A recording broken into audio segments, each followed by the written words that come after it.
4వ అధ్యాయము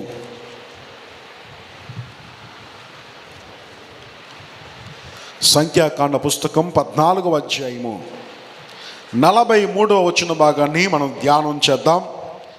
మీరు యెహోవాను అనుసరించుట మానితిరి గనుక ఇక యెహోవా మీకు తోడై ఉండని చెప్పెను. దేవునికి స్తోత్రం కలుగునుగాక. హల్లెలూయా. మీరు యెహోవాను అనుసరించుట మానితిరి కనుక. ఫ్యాన్ లాపండి. బిడ్డలు గమనించండి, ఇక్కడ పరిశుద్ధాత్మ దేవుడు సంఘానికి చెప్పాలనుకుంటున్న మాట ఏంటంటే,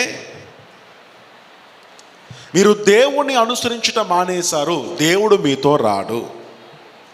మీకు ఒక విషయం చెప్పండి, ఐగుప్తు దేశములో వారిని విడిపించి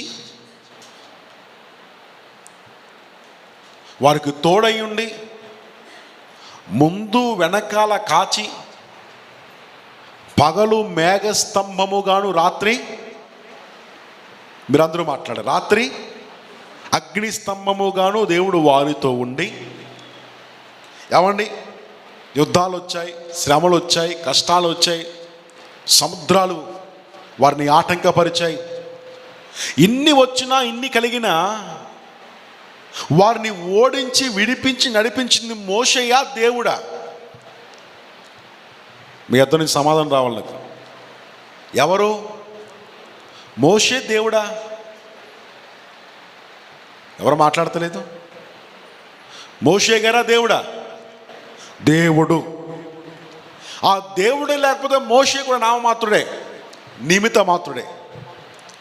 కాబట్టి దేవుడు తోడై ఉండకపోతే వారి ఇజ్రాయిల్ ప్రయాణం అసలు ప్రారంభమయ్యేదే కాదు. కాబట్టి ప్రారంభమైన ఇజ్రాయిల్ యొక్క ప్రయాణం ముగింపుకు చేరాలి అంటే, గమ్యాన్ని చేరుకోవాలి అంటే ఎవరు తెలుసా? ప్రారంభించినోడే ముగింపు దాకా ఉండాలి. ఆమేన్. హల్లెలూయా. ఇప్పుడు పరిశుద్ధాత్మ దేవుడు మోషే అను గ్రంథకర్త ద్వారా సంఘానికి నేర్పించబోతున్న పాఠం ఏంటంటే, ఓ ఇశ్రాయేలురా, నేటి వరకును ఇంతవరకును దేవుడు మీకు తోడుగా ఉన్నాడు కాబట్టి, రాత్రొస్తే అగ్ని స్తంభము గాను, పగలొస్తే మేఘ స్తంభము గాను, నాయకునిగా ముందుగాను, శ్రమ వస్తే వెనక భాగానికి వెళ్ళిపోయాడు, కష్టం వస్తే ఆదుకున్నాడు, ఆపద వస్తే నడిపించాడు, విడిపించాడు, శత్రువులు వస్తే ఓడించాడు. ఇప్పుడు ఆయన ఉండబట్టి ఇంతకాలం ఈ ప్రయాణం ఆగిపోకుండా సాగిపోయింది. ఎటువైపు?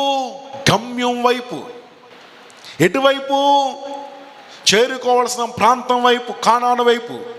అయితే ఇప్పుడు ఆ యెహోవా మీకు తోడై ఉండడు, ఇది చెప్తున్న మాట. మాకు యెహోవా తోడై ఉండకపోయినా పర్లేదు.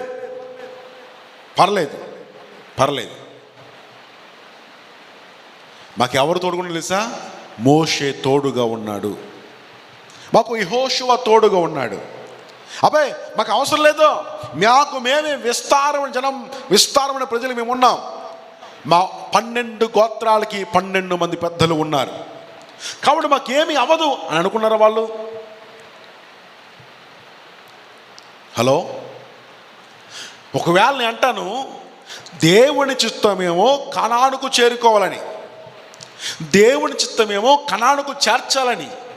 ఏమండి, ఇప్పుడు కనానుకు వెళ్ళకుండా ప్రయాణం మధ్యలో ఆగిపోతే, దేవుడు వారికి తోడై ఉండకపోతే, ఇప్పుడు వీరి బ్రతుకు ఎలాగుంటే ఆలోచించిన ఒకసారి.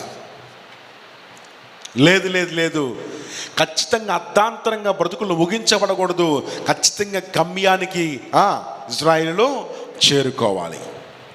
నేను అంటాను, ఎంత బతికి ఇంటినే కదా చచ్చినట్టు అనే సామెత ప్రకారం ఎంత భక్తి చేసి, ఎంత మంచి యేసయ్యను కలుసుకుని, ఏమండి ఈరోజు యేసు ప్రభు మనకు పరిచయమైన తర్వాత, మనం అంగీకరించిన తర్వాత, మనం ఆయన యందు బాప్తిస్మము ద్వారా ఆయన పిల్లలుగా మార్చబడిన తర్వాత మనకేమని తెలుసా?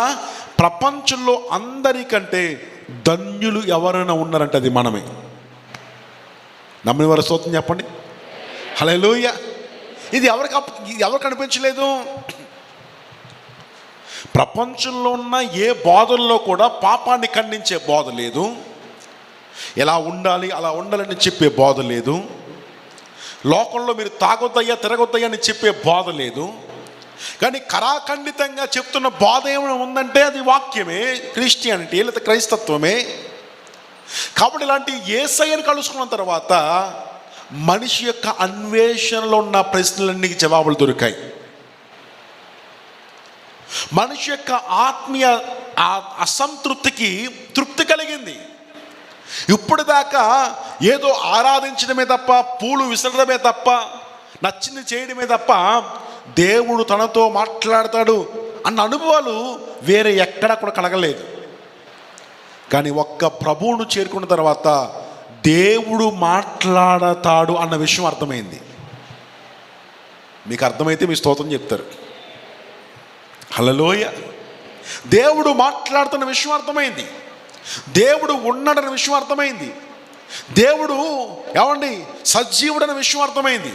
అంటే ఈ తృప్తి లేని భక్తి జీవితంలో ఎక్కడ తృప్తి దొరుకుతుందంటే దేవుని వాక్యము యొద్ద.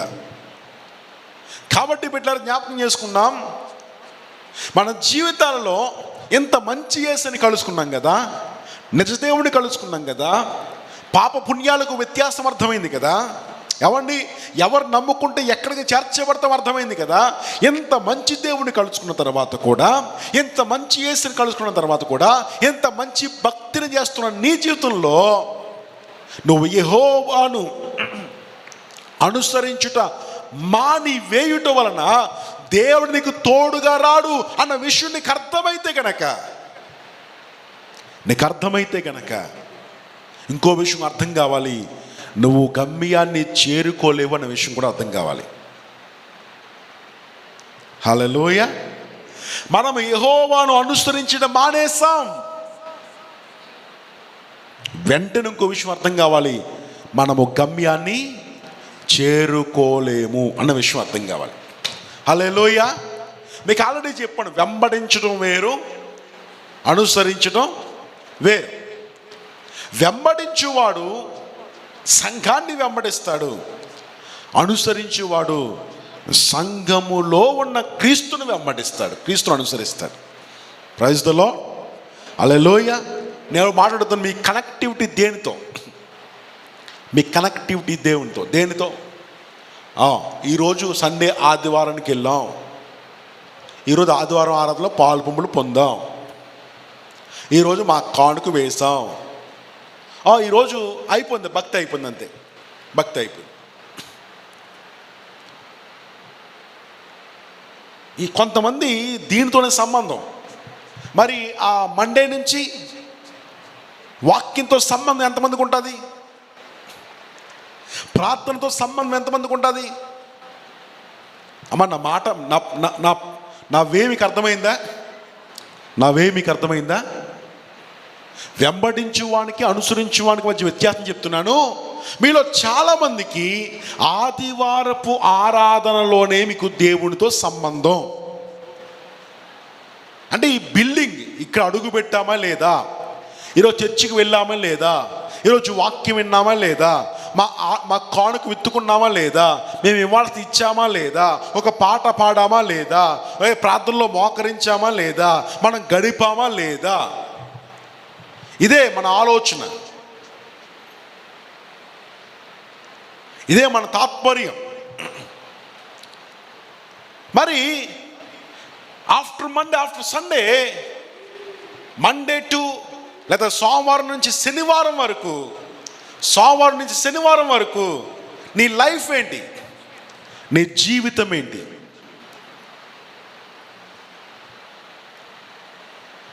నీకు వాక్యంతో నువ్వు కనెక్ట్ అవుతున్నావా? బైబిల్ తెరుస్తున్నావా? బైబిల్ ధ్యానం చేస్తున్నామా? ప్రార్థన చేసుకుంటున్నామా? దేవుడికి స్తోత్రాలు చెప్తున్నామా? దేవుడికి వందనాలు చెప్తున్నామా? యేసయ్యా ఈ ఉదయకాలం ఇచ్చి నీకు థ్యాంక్స్ బాబు అని చెప్తున్నామా? రాత్రి యేసయ్యా ఈ దినమంతా కాచి కాపాడో నీకు థ్యాంక్స్ నాయనా అని చెప్తున్నావా?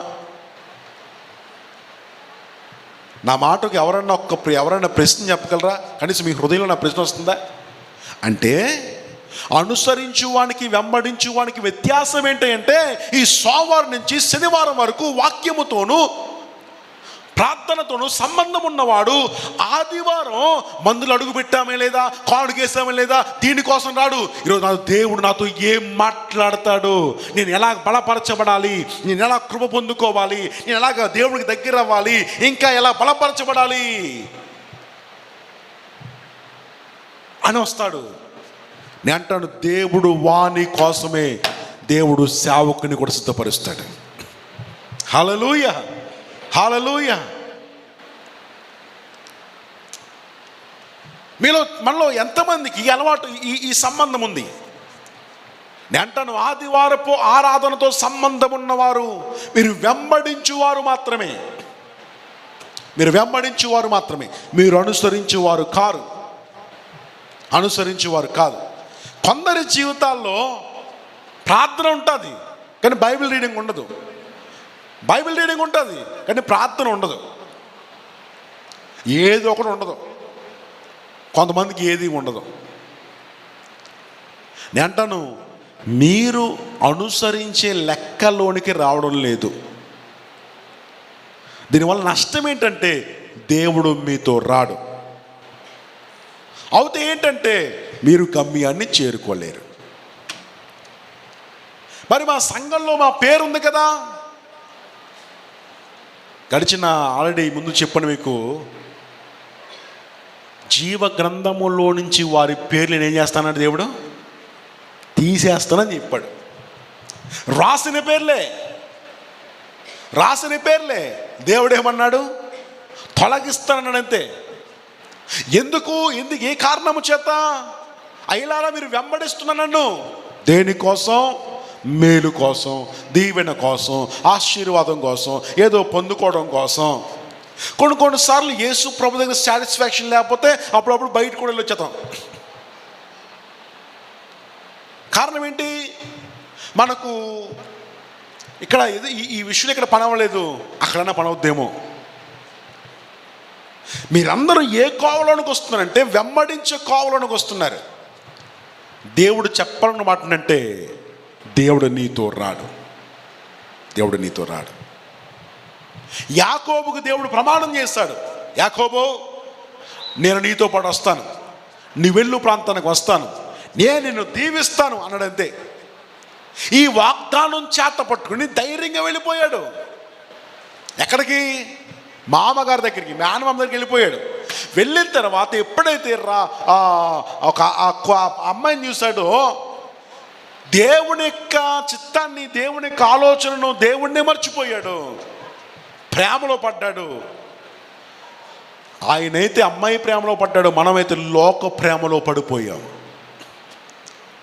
చాలామంది ఇక్కడ ఉన్నవారు, మనలో ఉన్న చాలామంది సీరియల్ ప్రేమలో ఉన్నాం. కొంతమంది సినిమా పాటల ప్రేమలో ఉన్నారు, కొంతమంది సినిమాల ప్రేమలో ఉన్నారు, కొంతమంది స్నేహితుల ప్రేమల్లో ఉన్నారు, కొంతమంది కుటుంబీకుల ప్రేమల్లో ఉన్నారు, కొంతమంది లోక సంబంధమైన విషయాల్లో మీరు ప్రేమలో పడ్డారు.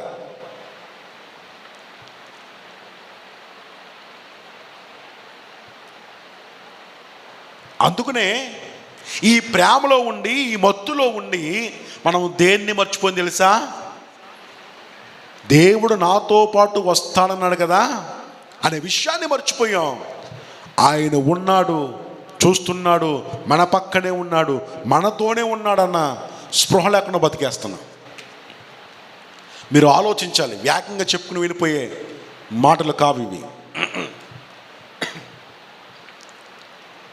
కాబట్టి బిడ్డలు గమనించండి, దేవుడు మనతో వస్తానని దేవుడు ప్రమాణం చేశాడు. మరి ప్రమాణం చేసి మనతో వస్తున్నాడు కదా, ఓకే రైట్. యాకోబు దేవుడు చెప్పాడు, దేవుడు వెంబడిస్తూ వచ్చాడు. చాలా శ్రమలు యాకోబుకి ఎదురయ్యాయి, 20 సంవత్సరాలు అయిపోయింది. నా మాట సత్తుగా ఆలకించింది. 20 సంవత్సరాలు అయిపోయింది. 20 సంవత్సరాల తర్వాత తిరిగి కుటుంబానికి చేరుకునే సమయానికి మనోడు పాపము చేసి వచ్చాడు కదా, ఆ పాపం ఏం తెలుసా, పండింది, పరిపక్వమైంది. 20 సంవత్సరాల తర్వాత తమ్ముడినే మర్చిపోయాడనుకున్నాడు యాకోబు. కానీ తమ్ముడిని కాదు, తమ్ముడు చేసిన పనిని కూడా మర్చిపోలేకపోయాడు. అప్పుడు దేవుని దగ్గర మోకరించి ప్రార్థన చేస్తున్నాడు, అయ్యా నీవు నన్ను దీవిస్తే తప్ప, నీవు నాతో ఉంటే తప్ప, నీవు నాకు సహాయం చేస్తే తప్ప వేరొకరు నాకు సహాయము చేయలేరు అని ప్రార్థించడం ప్రారంభించాడు. ఈ ప్రార్థన స్టార్టింగ్ నుంచి ఉంటే బాగుండు కదా. శ్రమ వచ్చాకెందుకు, కష్టం వచ్చాకెందుకు, బాధ వచ్చాకెందుకు, నష్టం జరిగాకెందుకు? అంటే మనోడంతా ఏ ధ్యాసలో పడిపోంటే ఉద్యోగం ధ్యాసలో పని ధ్యాసలో పడిపోయాడు. ఇప్పుడు ఎలాగో మేకలని చారల వలె పుట్టించాలి ఈ కోవలో పడిపోయాడు. ఎలాగూ రాహేల్ని లైన్లో పెట్టాలి, ఎలాగూ లేయని కాస్త మేనేజ్ చేయాలి, ఎలాగో నా జీవితాన్ని కట్టుకోవాలి, ఎలాగో పశువుల్ని సంపాదించాలి, ఎలాగో ఆస్తిని సంపాదించాలి. మనోడు ఈ మాయలో పడిపోయాడు.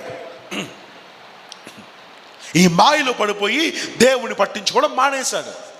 అలాగని దేవుడు మొత్తానికి వదిలేశాడంటే లేదు లేదు లేదు. ఆదివారపు ఆరాధనతో అయ్యగారికి సంబంధం ఉందే. హల్లెలూయా హల్లెలూయా. ఒకవేళ మీతో మాట్లాడుతున్నట్లరా మీకు కూడా ఆదివారపు ఆరాధన సంబంధం ఉండి, ఒకవేళ మీరు డబ్బు ధ్యాసలో పడిపోయారా, ఉద్యోగపు ధ్యాసలో పడిపోయారా, పని ధ్యాసలో పడిపోయారా, బంధువుల ధ్యాసలో పడిపోయారా, ప్రేమ ధ్యాసలో పడిపోయారా, లోకము ధ్యాసలో పడిపోయారా, దేని ధ్యాసలో పడిపోయారో? నేను ఒక్క మాట అంటాను, వరల్డ్ కప్ ఫైనల్ మ్యాచ్ ఆదివారం వచ్చింది అనుకోండి, ఉదయం 10 గంటలకు వచ్చింది అనుకోండి, అసలు క్రైస్తవ జనాంగాల్లో ఎంతమంది మందికి వస్తారు? మీకు విషయం చెప్పనా, స్పష్టమైన విషయం చెప్పనా, ఆదివారం మధ్యాహ్నం ఈ మధ్యకాలం విడుదల కొత్త సినిమా ఈ మధ్యకాలంలో బాగా పాపులర్ అయిన ఒక సినిమా ఆదివారం మధ్యాహ్నం ఈటీవీలోనో జెమినీలోనో వస్తుందంటే మన మైండ్ ఎలా ఆలోచిస్తుంది? ఈరోజు ఇంటికి వెళ్ళిపోయిన తర్వాత గబగబా అన్నం తినేసి ఎక్కడ కూర్చోవాలి? నేను మాట్లాడేది ఇక్కడున్న వారందరికీ కనెక్ట్ అవ్వకపోవచ్చు, కానీ నేటి కాలం జరుగుతున్న వాస్తవికమైన సగటు క్రైస్తవులు జరుగుతున్న వాస్తవికమైన విషయం ఇది. అన్నిలో మనం పక్కన పెట్టేది, వారితో మనకి సంబంధం లేదు, వారికి మన అనవసరం. మన విశ్వాసం గురించి మనం మాట్లాడుకుందాం, మన విశ్వాస జీవితం గురించి మాట్లాడుకుందాం. ఇక నీ మైండ్ అంతా కూడా రేయ్ మధ్యాహ్నం మొన్న వచ్చింది కదా సినిమా, అది వేస్తున్నాడో కాబట్టి ఈ బయట రాని పని అంటారు. మన వే ఆఫ్ థింకింగ్. ఒకవేళ ఆదివారం ఆరాధనలో ఏదైనా పని వచ్చిందనుకో, నీరసం వచ్చిందనుకో, కష్టం వచ్చిందనుకో, బంధువులు వచ్చారనుకో, నీ ప్రయారిటీ దేనికి? హలో, నీ ప్రయారిటీ దేనికి? కొంతమందికి ఆదివారపు ఆరాధన మానివేయడం పెద్ద విచిత్రమైన విషయం కాదు, వాళ్ళకి నొప్పి కలిగించే విషయం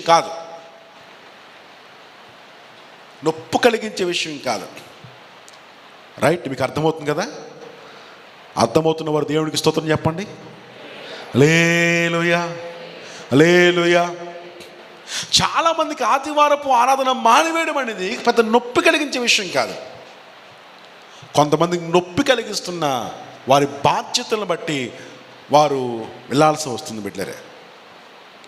అంటే మన జీవితంలో మనం యెహోవాను అనుసరించే వారంగా మనం ఉంటే కనుక క్రీస్తు పట్ల మన వ్యవహారం వేరు, క్రీస్తు పట్ల మన శైలి వేరు, మన జీవిత విధానం వేరండి. కాబట్టి నేను అనే మాట ఒకటి బిడ్డరా, మీలో ఎంతమంది దేవుని ప్రేమలో ఉన్నారు అనేది నా మాట. బైబిల్లో మాట నిన్నే ఆ విషయాన్ని దైవశాఖలు జ్యోతిబాయి గారు ఒక చోట వర్తమానం చెప్పారు. దేవుడు తన్ను ప్రేమించు వారికి అన్నాడు. దేవుడు ఎవరిని ప్రేమించే వారికి? మీరందరూ మాట్లాడారు. దేవుడు తన్ను ప్రేమించు వారికి. ఎవరిని ప్రేమించే వారికి? అయ్య బాబోయ్, దేవుడు ఎవరిని ప్రేమించే వారికి? దేవుడు తన్నంటే దేవుణ్ణి ప్రేమించే వారికి అనగా ఆయన సంకల్పము చొప్పున పిలువబడిన వారికి దేవుడు సమకూరుస్తున్నవి ఏంటంట, చాలా అద్భుతమైన విషయాలంట. దేవునికి స్తోత్రం కలిగిన గాక. అవి కంటికి కనబడవు, చెవికి గోచరము కావు. మీకు అర్థమైంది కదా. నేను నా అయ్యగారు చెప్పిన వర్తమానాన్ని ఒక్క 2 నిమిషాలు చెప్తాను. ఆయన చెప్తూ అన్నారు, కంటికి కనబడే విషయాలు దేవుడు చేస్తాడు, కానీ ప్రభువు చెప్తున్నాడంటే దేవుడు ఆయన ప్రేమించే వారికి, అంటే మనం ఎవరైతే ఆయన ప్రేమిస్తారో, ఎవరు దాని సంకల్పము చొప్పున పిలువబడ్డారో వారి కొరకు సిద్ధపరుస్తున్న మేలంట కంటికి కనబడదు. రైట్? హల్లెలూయా.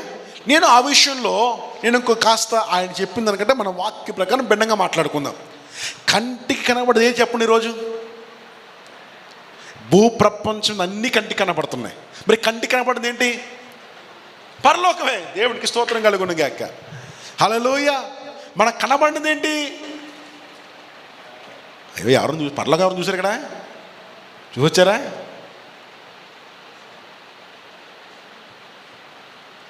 బెబ్బే, దేవునికి స్తోత్రం కలుగును గాక. కంటికి కనబడేది చెప్పండి, దేవుడి కృప, దేవుడి సింహాసనం. ఆ కంటికి కనబడిన ఆశీర్వాదాలు దేవుడు ఆయన్ను ప్రేమించే వారికి దేవుడు ఇవ్వబోతున్నాడు. దేవుడు ప్రేమించే వారికి కాదు, దేవుణ్ణి ప్రేమించే వారికి. అంటే దేవుణ్ణి ప్రేమించడం ఎలా ఉంటుంది తెలుసా? ఇదిగో కాలేబులాగా ఉంటుంది. కాలేబులాగా ఉంటుంది. రేయ్, ఏంట్రా పిచ్చి, ఆడి కోసం బట్టలు చింపుకుంటామేంటి నువ్వు అంటారు. ఎవరి కోసం? ఒక సినిమా హీరో కోసం. సినిమా హీరో కోసం బట్టలు చింపుకుంటాం ఏంటి? బుద్ధి జ్ఞానం లేకపోతే. అంటే ఇది పిచ్చి ఎంత ముదురుపు తెలుసా? ఆ హీరో కోసం అవసరమైన బట్టలైనా చింపేసుకుని ఏదైనా చేసేంత ప్రేమిడికి. ఇంట్లో తండ్రికి మొదటి కానీ తల్లికి రూపాయి తేడా కానీ వేల రూపాయలు పోగేసి ఫ్లెక్స్ అయింత ఉండడు. పట్ల గమనించండి, వీడిది ఏంటి? ప్రేమ. దాన్ని ప్రేమ అని పేరిట్టాడు అంతే. ఇప్పుడు నిజంగా బైబిల్లో అలాంటి వ్యక్తి ఉన్నారు. ఆయన పేరు కాలేబు. దేవునికి స్తోత్రం కలుగును గాక. అదే 14వ అధ్యాయము 6వ వచనం. 14 సంఖ్యాకాండ పుస్తకం 14:6. అప్పుడు దేశమును సంచరించి చూచిన వారి నుండి నూను కుమారుడగు యెహోషువయు ఎపెన్ను కుమారుడగు కాలేబు బట్టలు చింపుకొని. హల్లెలూయా. ఇప్పుడు చెప్పండి, కాలేబుది యెహోషువాలు ఏం చేశారంట? ఏమండి? బట్టలు. ఎవరి కోసం బట్టలు చింపుకున్నారు? ఎవరి కోసం? దేవుని కోసం. దేవునికి స్తోత్రం కలుగును గాక. హల్లెలూయా. మీరు దేవుని కోసం బట్టలు చింపేసుకున్నారు. ఏమండి? ఇంతమంది కాదు వద్దంటుంటే ఈ ఇద్దరు ఎందుకు మాట్లాడలేదు? నా ప్రశ్న అది. 10 మంది చెప్పారు వెళ్ళలేమని, వాళ్ళతో లక్షల మంది ఏకీవించారు వద్దని. మరి ఇద్దరేంటి? ఈ ఇద్దరేంటి అంటే ఇద్దరు దేవుని అనుసరించువారు కాబట్టి, వీరు దేవుణ్ణి పిచ్చిగా ప్రేమిస్తున్నారు కాబట్టి వీరు దేవుని కోసం బట్టలు చింపేసుకున్నారు అంతే. అంటే ఈరోజు మనం దేవుని కోసం బట్టలు చింపుకునేంత, దేవుని కోసం చచ్చిపోయేంత, దేవుని కోసం వదులుకునేంత, దేవుని కోసం త్యాగం చేసేంత, దేవుని కోసం దేన్నైనా పక్కన పెట్టేంత పిచ్చి ప్రేమ మనకు కావాలి ఈరోజు. దేవునికి స్తోత్రం కలుగును గాక. హల్లెలూయా. హల్లెలూయా. ఆ ప్రేమ నీకుంటే గనక ఆయన నీకోసం దాచించిన మేలు కంటికి కనబడనవి. Praise the lord. Hallelujah. Hallelujah. కంటి కనబడిన ఆశ్చర్య కార్యాలు ప్రభు మన కళ్ళ ముందు ప్రత్యక్షపరుస్తాడు. 2 ఆశలు ఉన్నాయి కంటికి కనబడనివి. 2 ఆశలు, ఒకటి భూ సంబంధమైన దీవెన, 2 పర సంబంధమైన దీవెన. నీ కళ్ళ ముందు కనబడని ప్రతి వస్తువును నీ ముందుకు తీసుకురాగలిగిన దేవుడు ఆయన. Praise the lord. హల్లెలూయా. చాలామంది ఊహల్లో ఉండిపోతామని, చాలామంది కళల్లో ఉండిపోతాయి. ఇది కలగండం తప్ప కళ నెరవేర్చుకోవడం రాదు. కానీ మన ప్రభువు నీ కంటికి కనబడిన వస్తువులన్నీ, ప్రజలకు కనబడిన వస్తువులన్నీ నీ కళ్ళ ముందుకు ప్రత్యక్షపరచగల దేవుడైన. నమ్మితే స్తోత్రం చెప్పండి, నమ్మపదాలు ఊరుకొండలుగా. హల్లెలూయా. అంటే ఈరోజు నీ కళ్ళ కనబడినవన్నీ, ఈరోజు నువ్వు అనుకుంటున్నావు కదా, నాకు పలానా వస్తువు కావాలని, పలానా కోరిక తీర్చబడాలని. హల్లెలూయా. నేను ఒక సాక్ష్యం చెప్పాలనుకుంటున్నాను. ఒక రోజు రాబోతుంది, నా కళ్ళ కనబడిన వస్తువు, నా మదిలో ఉన్న వస్తువు నా కళ్ళ ముందుకు దేవుడు తీసుకురాబోతున్నాడు. Praise the lord. హల్లెలూయా. కంటి కనబడిన ఆ దేశాన్ని, కంటి కనబడిన ఈ ఆశలను కూడా దేవుడు ప్రత్యక్షపరచగల దేవుడై ఉన్నాడు. నమ్మితే దేవుడికి స్తోత్రం చెప్పు.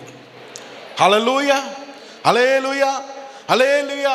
నీ కళ్ళ కంట మాత్రమే వచ్చు, నీకు ఊహించడం మాత్రమే వచ్చు, నీకు వాసించడం మాత్రమే వచ్చు, కానీ నెరవేర్చుకోవడం మాత్రం రాదు.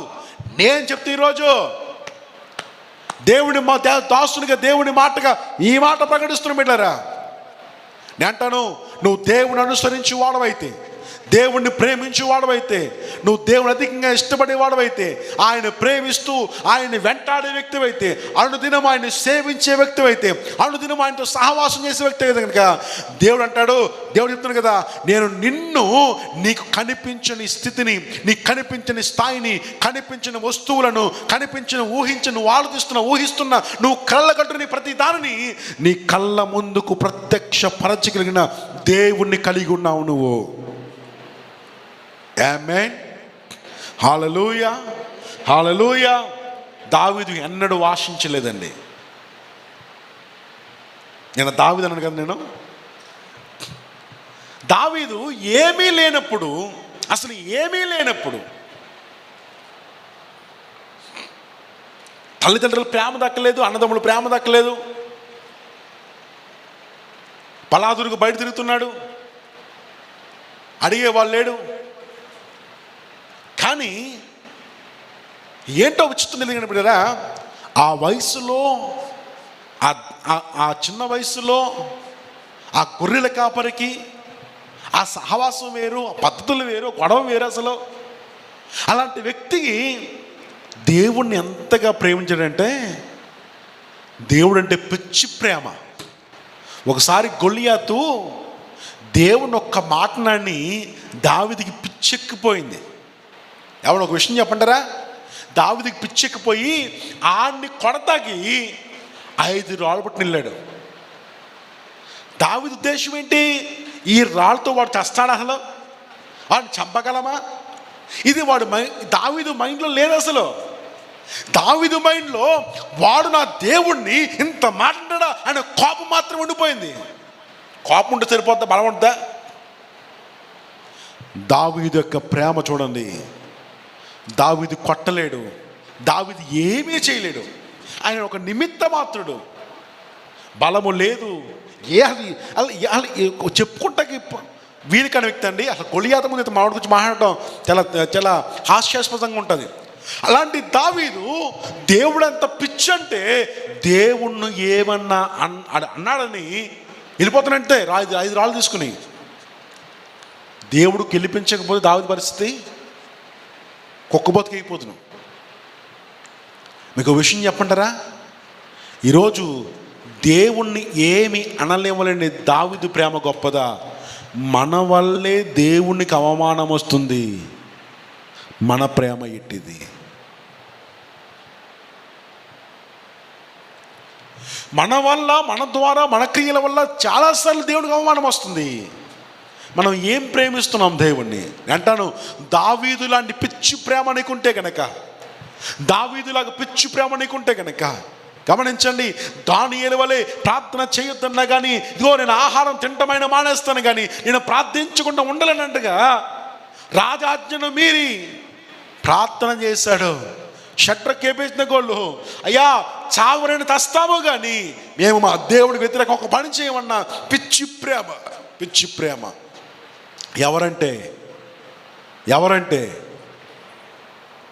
ఎవరు మాట్లాడతలేటి? ఎవరంటే ప్రేమ? స్త్రీలంటేనా? పురుషులంటేనా? లోకం అంటేనా? సినిమాలంటేనా? మరి మీరు ఏం చెప్పాలి ఇప్పుడు? ఎవరంటే ప్రేమ? యేసయ్య అంటే ప్రేమ. దేవునికి స్తోత్రం కలుగునుగాక. హల్లెలూయా, హల్లెలూయా, హల్లెలూయా.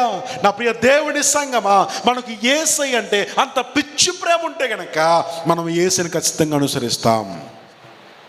Praise the lord. మీకు విషయం తెలుసా? మీకు తెలియదేమీ కాదు. ఇప్పుడు ఒక వ్యక్తి ఒక అమ్మాయిని ప్రేమిస్తున్నాడు అనుకోండి, ఒక వ్యక్తి ఒక అమ్మాయిని ప్రేమిస్తున్నాడు అనుకోండి, ఈ డ్యూటీ ఏంటి?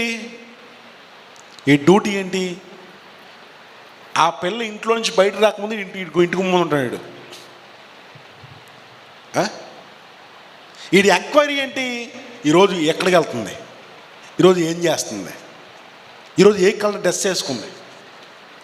వీడి పనంతా కూడా ఆ అమ్మాయి ఏం చేస్తుంది, ఈరోజు ఏ కలర్ బట్టలు వేసుకుంది, ఈరోజు ఎక్కడికి వెళ్తుంది. ఎందుకని? వీడు ఫాలో చేస్తాకి, వీడు వెంబడిస్తాకి. కొన్నిసార్లు పిచ్చి పిచ్చి మాటలు భలే ఉంటాయి. నీకేమి ఇష్టం అంటాడు. నాకు ఎరుపంటే ఇష్టం అంటుంది అనుకుందాం అనుకోండి. అంటే వీడికి ఎరుపంటే చిరాకైనా నాకు ఎరుపంటే ఇష్టమే అంటాడు వీడు. ఎందుకని? అయ్యో చూసావా మన టేస్ట్ ఎలా కలిసాయో అంటాడు. గమనించండి, కొన్నిసార్లు అబద్ధాలు కూడా ఆడేస్తారు ఉంటారు. ఎందుకని? వెంబడించడం కోసం, వారిని ప్రేమలో పడేయడం కోసం. వీడి పనంతా కూడా ఎక్కడికి వెళ్తుంది, ఏం చేస్తుంది, ఈ రోజు వెనకాల తిరుగుతానే ఉంటాడు. కుక్క వెనకాల ఆ పిల్ల తిరిగినట్టు హచ్చుకుక్కలు తిరుగుతూ ఉంటాడు వెనకాల. కారణం ఏంటంటే ఎలాగైనా తన వశం చేసుకోవాలని వీడి ఆలోచన. పొద్దున్న లేచిన కానీ సాయంత్రం పడుకునేంత వరకు వీడు వెంబడించే పనిలోనే ఉంటాడు. వీడు వెంబడించే పనిలో ఉంటాడు. ఏదో ఒక రోజు నా ప్రేమను అంగీకరించకపోతా, ఏదో ఒక రోజు తను నాకు సొంతం కాకపోతే అనే ఆశ. కానీ విచిత్రం ఏంటంటే అన్ని ప్రేమల కంటే యేసయ్య ప్రేమ పూర్తిగా డిఫరెంట్ అండి. నేను ప్రేమించలేదయ్యా, నీవు ప్రేమించినావయ్యా, నే వెదకలేదయ్యా, నన్ను నీ వెదకినావయ్యా. నేను ప్రేమించలేదయ్యా, నీవు ప్రేమించినావయ్యా. చెప్పండి. నన్ను నీ వెదకినావయ్యా. హల్లెలూయా. ఎవరు వెతకలేదంట? దేవుడే మనల్ని వెతుక్కుంటూ వచ్చాడు. ఆయన ఇప్పటికి మనల్ని వెతుక్కుంటూనే వస్తున్నాడు. కారణం ఏంటంటే ఒకటి, ఆయన ప్రేమలో పడ్డాం. ఇప్పుడు ఆయన పరిపూర్ణతలోనికి రావాలని, ఆయన స్వారూప్యములోనికి రావాలని, ఆయన పోలికలోనికి రావాలని. దేవునికి మహిమ కలుగును గాక. హల్లెలూయా. సరే, ఇప్పుడు కాలేబు బట్టలు చింపుకునేంత ప్రేమతో ఉన్నాడు కదా, రైట్. ఎందుకంత బట్టలు చింపుకునేంత ప్రేమ అంటే కాలేబుది ఎలాంటి మనసు మనం గమనించాలి. చూడండి ఒకసారి 14:23 24 నా సేవకుడైన కాలేబు మంచి మనస్సు కలిగి పూర్ణ మనస్సుతో నన్ను అనుసరించిన హేతువు చేత అతను పోయిన దేశములో అతనిని ప్రవేశపెట్టెదను. దేవునికి స్తోత్రం కలుగును గాక. నా సేవకుడైన కాలేబు ఒకటి మంచి మనసు కలిగిన వాడు. చెప్పండి మాట. మంచి మనసు కలిగిన వాడు. మరలా చెప్పండి. మంచి మనసు కలిగిన వాడు. హల్లెలూయా, హల్లెలూయా. ఆదికాండ పుస్తకంలో వీరి హృదయము బాల్యం నుండి చెడ్డదనుకుంటూ రాసుకుంటూ వచ్చాడు. ఇంకెన్నో వచనాలు ఉన్నాయి. ఇర్మియా దగ్గరికి వస్తే హృదయము మోసకరమైనది అంటాడు. ఇర్మియా క్షమించని తర్వాత ఎహెజ్కేలు దగ్గరికి వస్తే ఎహెజ్కేలు రాస్తూ అంటాడు, ఇదిగో మీ పాపాన్ని తొలగించి శుద్ధ జలాన్ని మీ మీద జల్లి రాతి గుండెని తీసేసి మీకు ఏమొస్తుంది తెలుసా? మంచి హృదయాన్ని ఇస్తానంటాడు. దేవునికి స్తోత్రం కలుగును గాక. హల్లెలూయా, మంచి హృదయాన్ని ఇస్తానంటాడు. ఇప్పుడు దేవుణ్ణి వెంబడించాలి అంటే కనుక కాలేబులా మారిపోవాలి. కాలేబులాగా ఎలా మారిపోవాలి? మంచి మనస్సు కలిగిన వారిగా మారిపోవాలి. మంచి హృదయం మనకు ఉండాలి. నేను అంటాను, ఒక విషయం చెప్పండి, నాకు ఒక డౌట్ ఉంది. ఇప్పుడు పాపంలో ఉన్నవాడు, లోకంలో ఉన్నవాడు, క్షమించని బాప్తిస్మం పొంది విశ్వాసే, కానీ ఇతను పాపంలో ఉన్నాడు, ఇంకా లోకంతో సంబంధం పోలేదు. వీడు ప్రభువుని వెంబడించగలడా? ఏమండి, మీకు పాయింట్ అర్థం కావాలి. వీడు దేవుణ్ణి అనుసరించగలడా? అనుసరించగలరండి? లేదు. ఎందుకని? వీడేదో మందిరానికి వస్తాడు, కానీ ఏ వాళ్ళ కూర్చుంటాడు, ఏం చెప్తున్నారు ఏం ఎండ, ఇంకా జాగ్రత్తగా ముగింపు ప్రార్థన కానీ ఏమండి, ఈ లోపల చేతిలో ఫోన్ ఉంటే ఫోన్ నొక్కుంటాడు, పక్కడ ఎవరు ఉంటే పక్కడితో మాట్లాడతాడు, లేకపోతే నిద్ర అవుతాడు, లేకపోతే ఏదో ఆలోచిస్తాడు, అయిపోతుంది, వెళ్ళిపోతాడు, అంతే. రైట్ రైట్ కారణం ఏంటి? వీడి మనసు, వీడి బతుకు బాగలేదు కాబట్టి. ఇతను కరెక్ట్గా లేనప్పుడు ఇతను దేవునిని అనుసరించలేడు. మరి తను దేవుని అనుసరించాలంటే సింపుల్ విషయం అండి. నీకు నువ్వు కరెక్ట్ అనిపిస్తే నువ్వు బల్లలో పాల్పొందు పొందుతావు.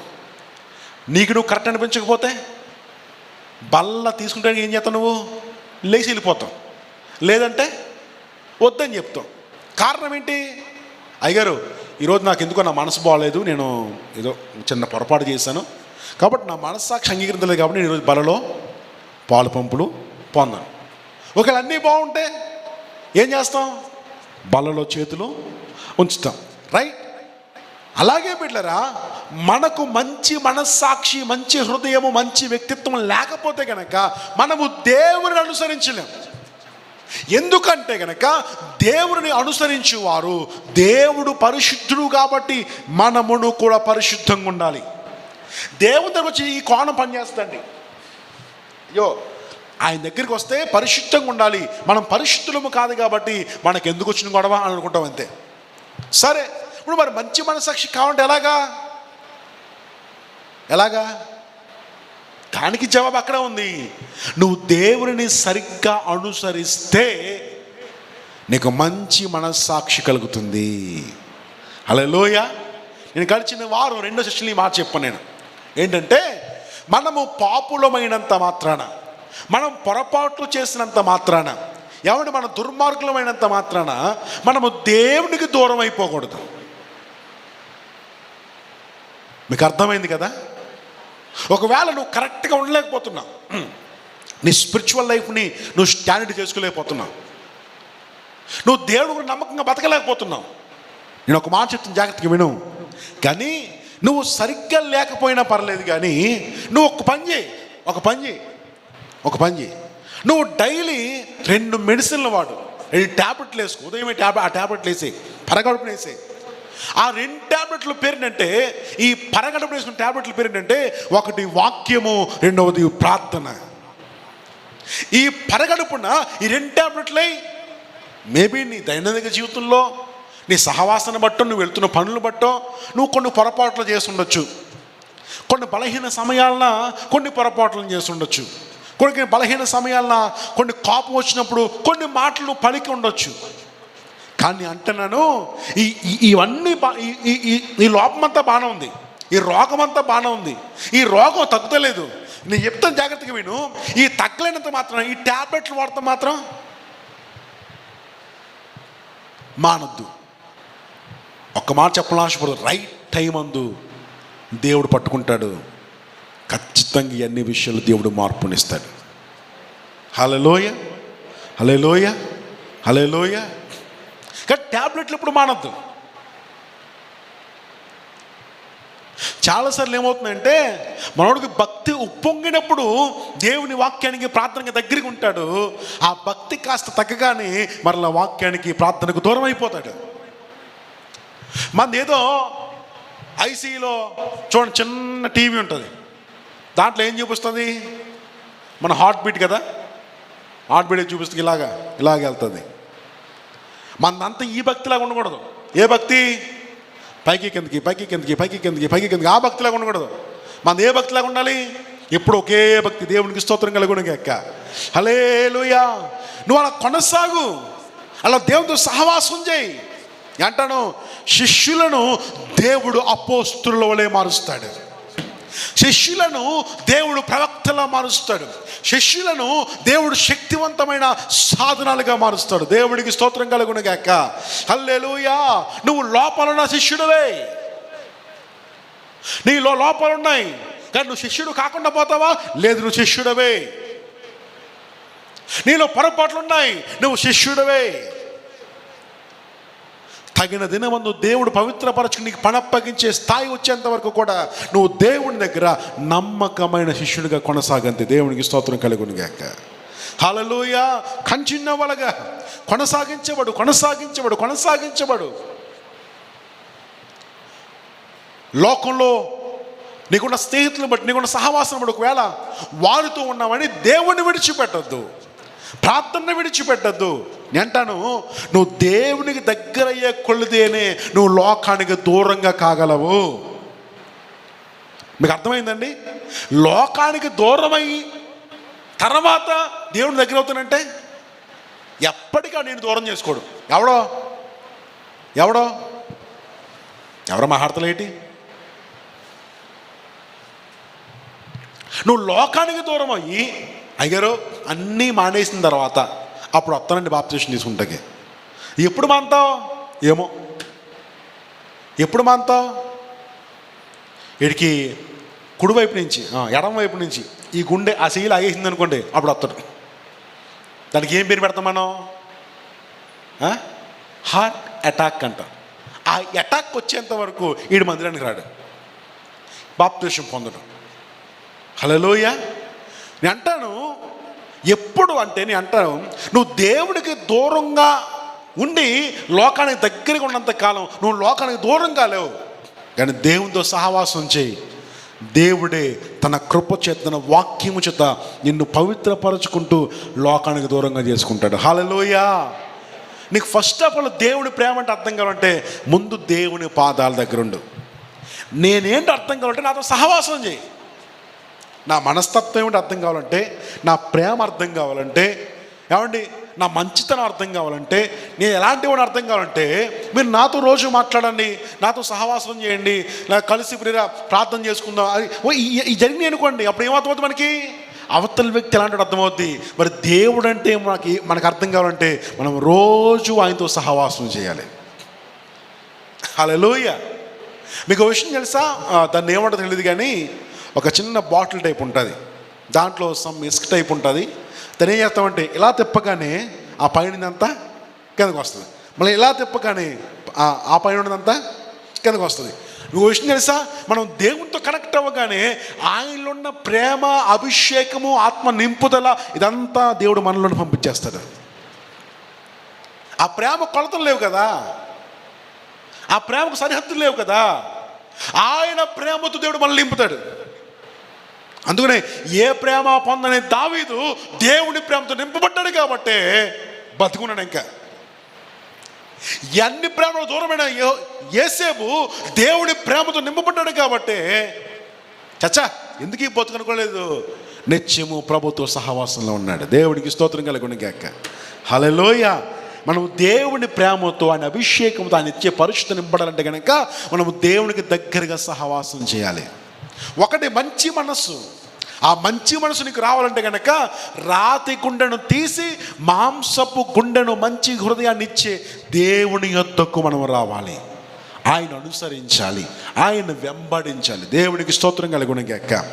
ఈ వెంబడించాలంటే ఆయన అంటే మనకు పిచ్చి ప్రేమ ఉండాలి, పిచ్చి ప్రేమ. ఆయన ప్రేమించండి, ఆయన్ని వెంబడించండి. దేవుని హృదయాన్ని, మాటని, పవిత్రతను దేవుడు సమస్తాన్ని మార్చేస్తాడు. దేవునికి స్తోత్రం కలుగును గాక. హల్లెలూయా. రెండవది 24వ వచనమే, పూర్ణ మనస్సుతో నన్ను అనుసరించిన హేతువు చేత. అంటే ఈ కాలేబు ఎలాగ అనుసరించాడంట దేవుణ్ణి? విత్ హోల్ హార్ట్, పూర్ణ మనస్సుతో, పూర్ణ మనస్సుతో, పూర్ణ మనస్సుతో దేవుని అనుసరించాడు. హల్లెలూయా. హల్లెలూయా. ఈ మధ్య కాలంలో ఒక జోక్ ఒకటి చదివాను. ఒక భర్త భార్యతనంట, ఏమే ఇందాక నుంచి పిలుస్తున్నాను, మాట్లాడవేంటి, నీకు ఇందాక అని చెప్తున్నాను, టీ కావాలని పలకవేంటి అన్నాడంట. ఏమంటే నాతో మీరు ఎప్పుడు చెప్పారండి అన్నదంట భార్య. వెంటనే భర్త అన్నంట, నా మనసులో ఎవరున్నారు అన్నంట. నేనండి అన్నదంట. మరి నువ్వు ఉన్నా కదా, నువ్వు ఏం చేస్తున్నావు అక్కడ, ఇందాక నేను పిలుస్తున్నాను, టీ కావాలని చెప్తున్నాను, మరి వినవేంటి అన్నాడంట. అంటే మనసులో ఎవరున్నారంట, భార్య ఉందంట. ఈయన మనసులో చెప్పేస్తున్నానంట, ఓయ్ నాకు టీ కావాలని. హల్లెలూయా. అలాగే మన మనసులో ఎంతమంది ఉన్నారు ఈరోజు? ఇంకోటంట, ఏమండి మీ మనసులో ఒక స్థానం కావాలన్నంట. స్థానం కావాలంటే ఇస్తాను, కానీ అక్కడ ఇంకా చాలామంది ఉన్నారు, వాళ్ళతో మాత్రం గొడవెట్టుకుతానంట. ఏమండి ఆ మనసులో ఇంకెవరు ఉన్నారంట, ఇంకా చాలామంది ఉన్నారంటే వాళ్ళతో పెట్టుకూడదంట, గొడవెట్టకూడదు. ఇది అంటాను, మన మనసులో ఎంతమంది ఉన్నారు? హలో, మన మనసులో ఎంతమంది ఉన్నారు? ఈయనేమో పూర్ణ మనసుతో దేవుణ్ణి అనుసరించినంట. మనము పూర్ణ మనసుతో దేవుణ్ణి వెంబడిస్తున్నామా? నా మాటకు జవాబు ఎక్కడి నుంచి రాలేదు అసలు. దేవుడికి స్తోత్రం కలుగును గాక. అంటే మన మనసులో ఇంకెవరో ఉన్నారు, వాళ్ళ పేరేంటి, వాళ్ళ గొడవ ఏంటి ఇప్పుడు తేలాలి. నీ మనసులో ఇంకెవరు ఉన్నారు? దేవుడు తప్ప ఇంకెవరు ఉన్నారా? గుండెకి ఎన్ని గదులు ఉంటాయండి? 4 గదులు. 4 గదులు ఏసీ ఉన్నాడా? 4 గదులు ఏసీ ఉన్నాడా? ఓ గదిలో ఏసయ్యా, ఇంకో గదిలో ఇంకెవరు ఉన్నారా? చాలాసార్లు మన జీవితాల్లో యేసయ్యను పూర్తిగా అనుసరించము. యేసయ్యను పూర్తిగా అనుసరించకుండా అందుకనే ఈ అయ్యగారు ముహూర్తం పెడతాడు, ఈ అయ్యగారు పెళ్లి చేస్తారు, ఈ అయ్యగారు ముహూర్తం పెడతారు, ఈ అయ్యగారు ఎట్టకెడతారు. ఎవరమ్మా ఆడతలేటి, అందరూ సరైన అయిపోరేటి. మీరు ఆ జాబితా వాళ్ళు తక్కువ మందే కదా. ఇప్పుడు మంచులందరూ మాట్లాడండి, దేవుని స్తోత్రం కలుగును. హల్లెలూయా, హల్లెలూయా, హల్లెలూయా. దేవునికి స్తోత్రం. ఇప్పుడు చెప్పండి, ఈ అయ్యగారికి స్థానం ఉంది, ఈ అయ్యగారికి అయ్య పాప. హల్లెలూయా.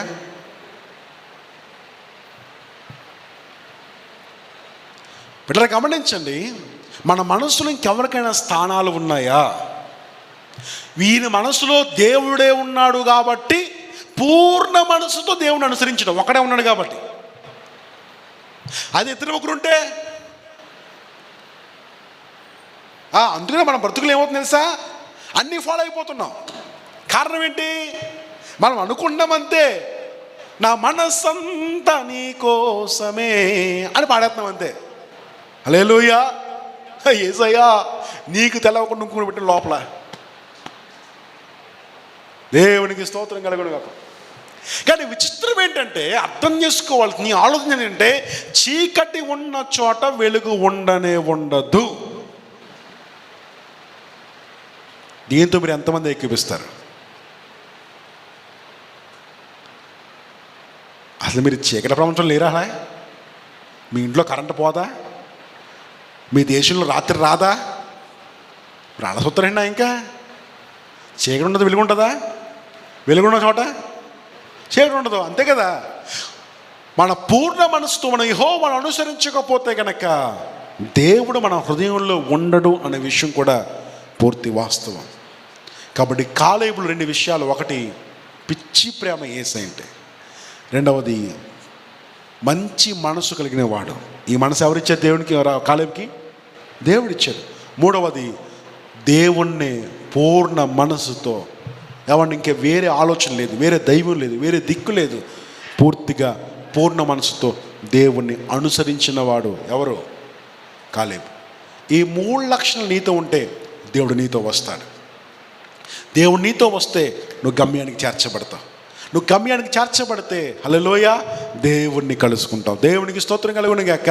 కాబట్టి దేవుడు నీకు మంచి ప్రేమించే మనసు ఇచ్చును గాక, మంచి మనసాక్షి ఇచ్చును గాక, మంచి మనసు ఇచ్చును గాక. ఏమైనా హల్లెలూయ. కళ్ళు మూసుకుందాం, ప్రార్థన చేద్దాం.